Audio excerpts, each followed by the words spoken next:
नमस्कार दोस्तों, stock market studies में फिर से एक बार आपको बहुत-बहुत स्वागत है। तो आज यहाँ पे मैं डिस्कशन करने वाला हूँ एक ऐसे कंपनीज़ के बारे में, जो देखा जाए तो एक पावर ट्रांसमिशन करने वाला कंपनीज़ है। पावर ट्रांसमिशन क्या होते हैं? देखिए, आपने बहुत जगह पे देखे होंगे, बहुत बड़े-बड़े इलेक्ट्रिक का जो पुल्स होते हैं, पावर ट्रांसमिशन जो पुल्स होते हैं, तो एक इलेक्ट्रिक पुल्स के माध्यम से दूसरे पुल के माध्यम से एक जगह से दूसरे जगह तक पावर को ट्रांसमिशन किया जाता है।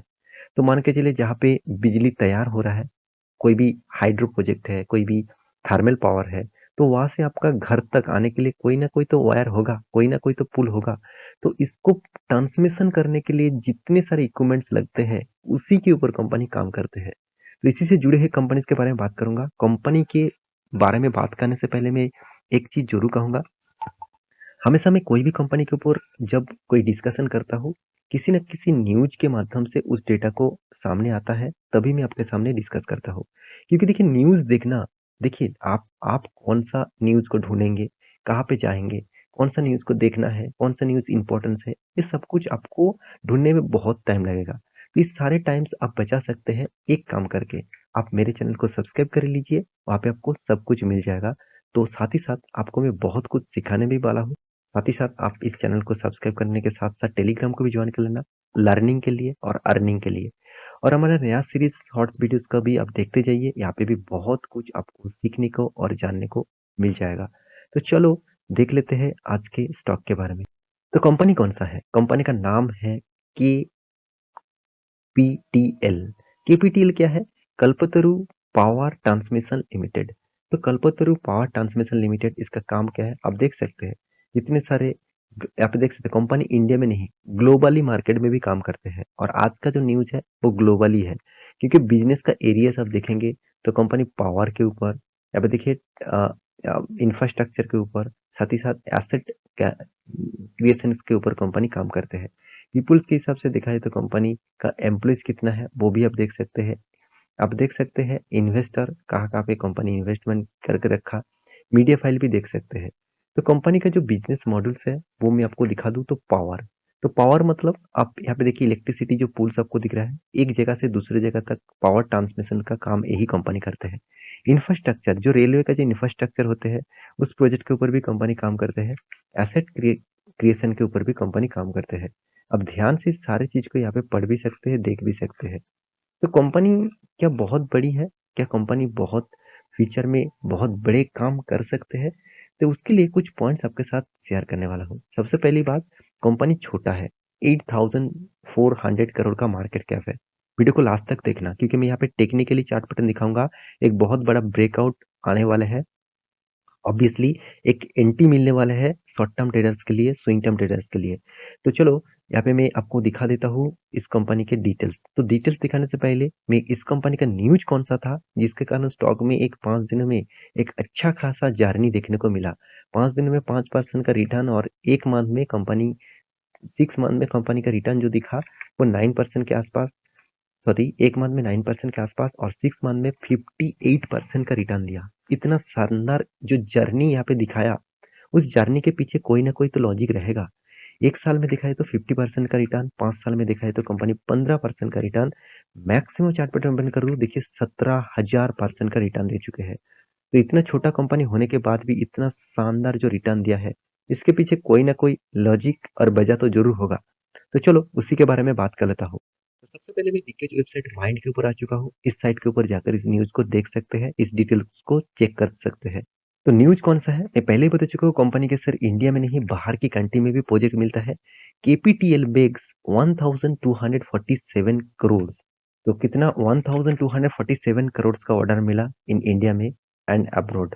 तो इंडिया में भी मिला, बाहर की कंट्री से भी मिला। तो डिटेल्स में देख लेते हैं।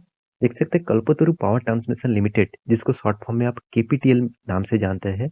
On Friday said the company and it's international subsidiaries have bagged order rupees 1247 crore in the transmission and distribution segment. तो कंपनी जो ट्रांसमिशन करते हैं, पावर ट्रांसमिशन करते हैं, डिस्ट्रीब्यूट करते हैं, उसी सेगमेंट के ऊपर कंपनी को प्रोजेक्ट मिला।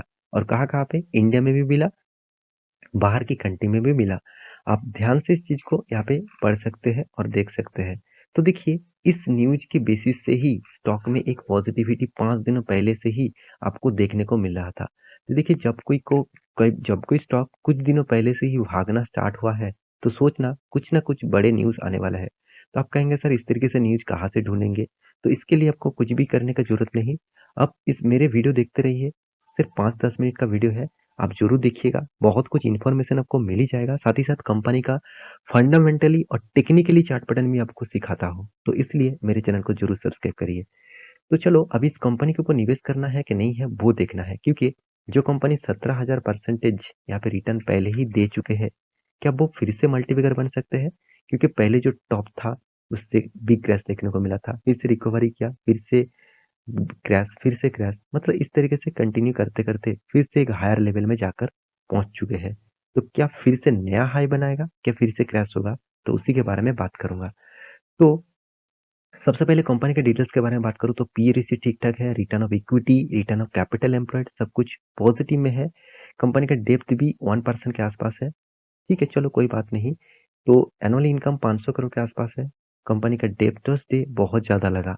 इसका मतलब कंपनी का जो हाथ में इसका जो कस्टमर है, उससे जो कंपनी के हाथ में जो पैसा आ रहा है, उस पैसे को आने के लिए कंपनी के बहुत टाइम लग रहा है। 113 दिन लग रहा है। तो एक बहुत बड़ा कंपनी के लिए महँगा पड़ेगा, क्योंकि हाथ में जितने जल्द से जल्द पैसा आएगा, उतना ही कंपनी उस पैसे को री-इन्वेस्ट कर सकते हैं, बिज़नेस में या मतलब बिज़नेस में फिर से काम पे लगा सकते हैं। मार्केट कैप टू सेल्स के हिसाब से 0.54% के आसपास इसका मार्केट कैप टू सेल्स है, बहुत अच्छी बात है। डिविडेंड भी कंपनी 17% के आसपास दे चुके हैं। इसका डिविडेंड यील्ड कितना है? 1% के आसपास। तो इसका मतलब 1 लाख रुपया आप इस कंपनी के ऊपर निवेश करके रखे हैं, तो हर साल में आपको 1000 रुपये का डिविडेंड मिल रहा है। तो इस तरीके से कुछ डिविडेंड आपको मिलता रहा है। तो पैग रेशियो बता रहा है, थोड़ा-सा ज़्यादा है। प्रॉफिट एंड लॉस के बारे में बात करूँ, कंपनी कंटिन्यूअसली प्रॉफिट को मेंटेन कर रहा है। इसीलिए तो कंपनी इतना ज़्यादा रिटर्न दे पाया। 17,000% का जो रिटर्न मिला इतने सारे लोगों का, तो सोचिए वो क्या सोच के निवेश करके कर रहे थे कि वो 17,000 तक जाएगा? ऐसे बिल्कुल भी नहीं। वो हमेशा कंपनी का डेटा देखकर निवेश कर रहे थे कि डेटा अगर सही है तो आज नहीं तो कल वो भागेगा ही भागेगा। जैसे सेल्स ग्रोथ ठीक है, प्रॉफिट ग्रोथ भी ठीक है, सिर्फ इस करंट सिनेरियो में प्रॉफिट ग्रोथ ठीक-ठाक नहीं है। परसेंटेज ऑफ रिटर्न्स के हिसाब से देखा है तो रिटर्न के मामले में भी कंपनी अच्छा खासा यहाँ पे रिटर्न यहाँ पे आपको दे चुके हैं। तो कंपनी के कैश फ्लो किस तरीके से काम कर रहे हैं, तो कैश फ्लो भी पॉजिटिव में है, अच्छा खासा देखने को मिला। इन्वेस्टर इस कंपनी के ऊपर भी निवेश करके रखे हैं। सबसे ज़्यादा इन्वेस्टमेंट डीआईएस ने करके रखा प्रोमोटर के बाद, क्योंकि 28% का इन्वेस्टमेंट था, अभी 36% के निवेश यहाँ पे देखने को मिला। तो एक बहुत बड़ी बात है कोई भी कंपनीज के लिए। अभी चार्ट पैटर्न के बारे में बात करूँ तो चार्ट पैटर्न ध्यान से देखना। यहाँ पे देखिए 2018 में कंपनी, तो यहाँ पे देखिए हाई किए थे, तो उसके बाद बिग क्रैश देखने को मिला, फिर से हाई गया था, फिर से बिग क्रैश देखने को मिला। यहाँ पे कोविड के सिचुएशन में इसका प्राइस आ गया था करीबन 170 रुपीस के आसपास। वहां से देखिए फिर से तेजी देखने को मिला और उस रिकॉर्ड को भी ब्रेक कर चुके हैं। तो मैं आपको जरूर कहूंगा इस पॉइंट को ध्यान से देखिएगा। यहाँ पे ब्रेकआउट जो हुआ है, स्ट्रॉन्ग ब्रेकआउट तो पहले नहीं हुआ था 3 कैंडल में, फिर से एक जो कैंडल बना, बिग स्ट्रॉन्ग ब्रेकआउट है। मैं जरूर कहूंगा इस ब्रेकआउट में मत एंटर होना। अगर फिर से इस जो लेवल्स है, इस लेवल को ब्रेकआउट करते हैं तो फिर भी मत एंटर होना। उसके बाद 2-3 कैंडल के बाद आप देखना जरूर एक बार रिट्रेसमेंट जरूर करेगा, क्योंकि जब लॉन्ग जर्नी होता है कभी ना कभी वो प्रॉफिट बुकिंग करते ही है। आप कहेंगे सर अगर वो वापस नहीं आया तो छोड़ देना इस कंपनी को। ऐसे नहीं है कि आपको हर कंपनी के ऊपर ट्रेड करना है। ऐसे बहुत सारे कंपनीज मिल जाएगा। मेरे साथ जुड़े रहिए, मेरे टेलीग्राम को ज्वाइन करिए, मैं आपको वहां से सब कुछ बताने वाला हूँ। तो चैनल को सब्सक्राइब भी करना, और इतने टाइम तक मेरे वीडियो अच्छा लगे हैं तो प्लीज़ लाइक कर देना। तो मैं बार-बार बोलता हूँ, जब कोई स्ट्रॉन्ग ब्रेकआउट होते हैं तो वहाँ पे एंटर मत होना। वहाँ पे अगर स्ट्रॉन्ग ब्रेकआउट करने के बाद एक ही जगह पे थोड़ा-सा वॉल्यूम करता है और फिर से रीटेस्ट करने के बाद, इसी रेंज को रीटेस्ट करने के बाद एक बिग कैंडल आपको दिखे और पॉजिटिव के साइड में ग्रीन कैंडल दिखे, तो यहाँ पे सोचना एंटी प्लेट आ गया, यहाँ पे एंटर होना और 1:3 रेशियो का आप टारगेट रख के चल सकते हैं। और इसका स्टॉप लॉस इसके नीचे कुछ ही दूर में आपको स्टॉप लॉस लगाना है। तो आपको स्टॉप लॉस होता है तो छोटा सा स्टॉप लॉस होगा, अगर टारगेट होता है तो बड़ा सा टारगेट आपको मिल सकता है। इस तरीके से मैं खुद काम कर सक मतलब करता हूँ, आप भी कर सकते हैं। तो एज ए ये कोई रिकमेंडेशन नहीं है, आप आपके हिसाब से रिसर्च करिए, उसके बाद निवेश करिए। As a long term investor के लिए मैं जरूर कहूंगा, एज ए आप रिक्सी प्लेयर है तभी इस कंपनी को सोचना। अगर रिक्सी प्लेयर नहीं है तो भूल जाना इस कंपनी को, क्योंकि हाई रिक्सी कंपनी से है। तो मिलते हैं इसी तरीके से नया स्टॉक लेके, तब तक के लिए अच्छे से रहिए, अपने ख्याल रखिए, बाय बाय।